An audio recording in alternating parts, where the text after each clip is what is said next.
One of them. I'm gonna ask everybody a question, and I need everybody to answer the question direct. Wait, I just need everybody to answer the question direct. How many people you know personally that got killed by cops? Personally, not on the news. Personally. I know about 4 or 5 of them. Okay, that's cool. How many people you know? Okay, how many people you know? 2? How many people you know? How many people you know? How many people you know? None? How many people you know? One close friend. 1, how many people you know? And I'm gonna ask you another question. How many people you know got killed by another black man in your neighborhood? About 7. Only 7? Stop it.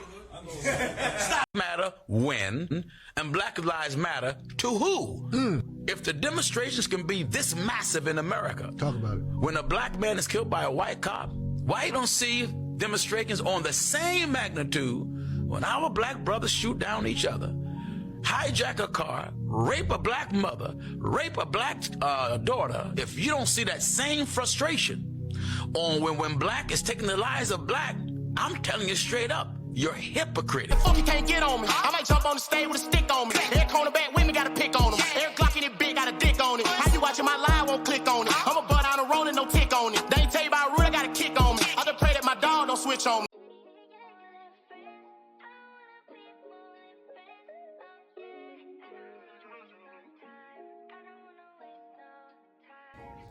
And I was like, man, it was on my head, you know, it stood out to me. And it capitulates to the argument that as black people, do we really have a quote unquote community?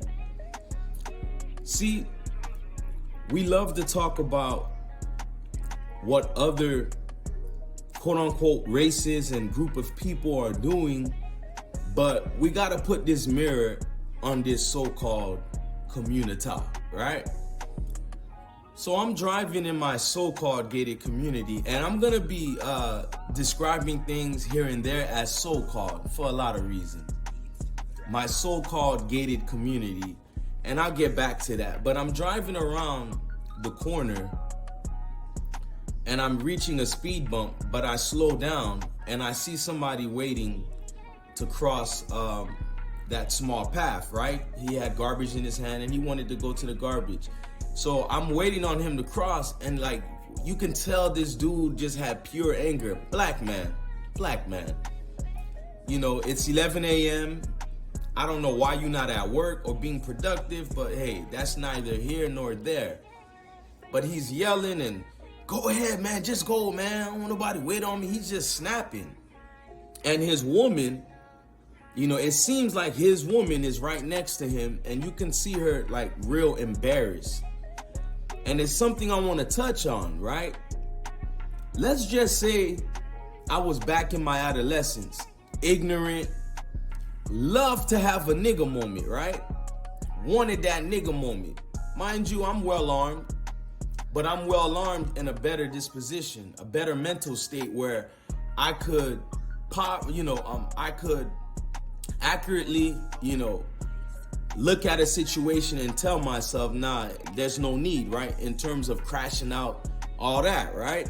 But what if I was just ignorant? Which this is a situation that plays out in the community all the time. These so-called nigga moments. Whatever was bothering him, I get it. Everybody, no matter the race, by the way, seemingly is going through something, and it affects you emotionally. A lot of people aren't really happy. I get it. These are trying times here in the West. One could imagine how worse it possibly is in other countries. But let's stick here real quick, right? Things are not the way they used to be in this nation of ours, right? But with this so-called community, everyone's always preaching to me about what goes on in the white community, Spanish community, whatever.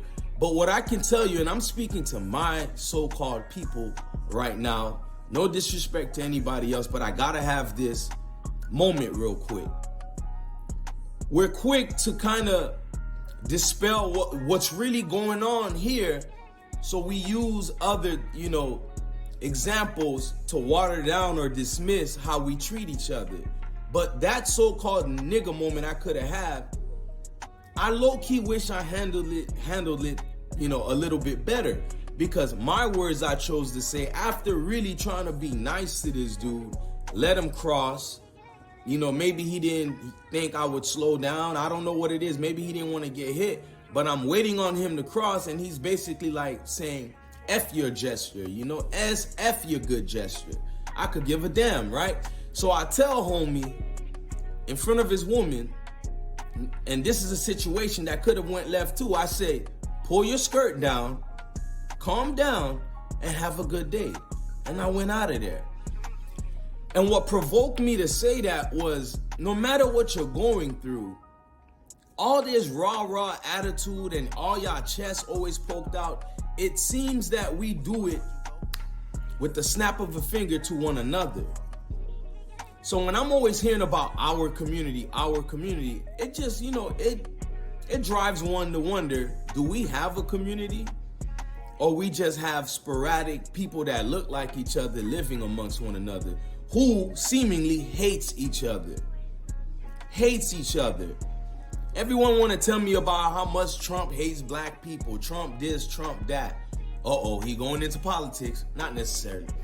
But you can never make me believe how much somebody else hates us when I watch what we do to one another. Mind you, I'm not talking about the outliers. The exception, guys, doesn't make the rule. I get it. There are those of us that really want to live in harmony amongst one another, right? But for the most part of my life, I have lived in predominantly black neighborhoods, and this so-called gated community of mine, and the reason why I call it so-called, I've stayed in multiple gated communities that are predominantly black, right? And you would think there are great gestures being done every day for one another, people saluting each other, their neighbors, hey, how's it going, whatever. It's none of that. You can cut through the tension that I see every day in these so-called predominantly, you know, gated communities. And we're not even talking about like dilapidated communities, you know, rougher neighborhoods. We're talking about, you know, pretty decent neighborhoods. And even then, black people treat each other like crap. Like crap, bruh. And that moment I had earlier is not the first. I just got in a stage in my life where, you know, I move on from that type of ignorance because I know where it can go. And with a lot of things we're going through, and I can speak for myself, I'm going through a lot, y'all. I'm really going through a lot. I'm a father, I'm a caretaker, like I'm going through a lot. If I wanted to tap into those emotions of darkness, and I'm not talking about everybody trying to, you know, use their fist and think they could beat this one, that one. I'm taking it all the way there where like some of us are in moments where if we tap into how dark things are for us, hey, I wouldn't put it past anybody feeling that way of what they could do to someone, right? Who's being disrespectful. Don't know what I'm going through, don't know what you're going through, but we don't respect the unknown. There used to be like a rule, you respect the unknown. I don't care who's bigger, who's smaller, who looks well off, who doesn't. You just respect the unknown. And in the black community, there's no respect of the unknown. But going back to what I said, I've lived in mostly predominantly black communities, and it's like, you don't see anybody really even like tapping in with each other in terms of like, let me test this out, right? Like, how y'all doing or whatever. It's never that. We treat each other like enemies. And I used to like do that a lot. Hey neighbor, what's going on? Whatever. But I have intelligence. I'm not going out my way to be cordial with you, and your disposition is one as like you're my op. It's sad, yo. It's sad. These are the same people that will plunge at the chance given to them to make everything about race, and they use that card often. But I ask you, in your so-called predominantly, you know, black neighborhoods, communities, whatever you want to call it, how do you act with your so-called neighbors? What do you see? Do you see some of the things that I'm telling you with the attitude at an all-time high? The tension, like something's bound to happen, right? Detrimental things are ripe for the happening, right? And I just wanted to say, man, we're at a time where I'm not somebody that just pretends race is not here. I see people. There are differences amongst us. But I'm telling you guys, channel your urge to make everything so black and white and fit in where you get in. Meaning, man, deal with the people that's gonna respect you. Deal with the people that makes you feel a part of something. And I hate to say it, sometimes it's bigger than somebody looking like you. I don't care if they're white, Asian, Indian. If that person treats you like a human being, that's somebody you rock with. I'm not just rocking with you because you look like me. So the ignorance is at an all-time high. I'm curious, what say y'all, man? Give me some of y'all comments and let me hear some of y'all opinions about what y'all experience if you're living in predominantly black neighborhoods. Is it the same like mine? Is it different? I would like to know.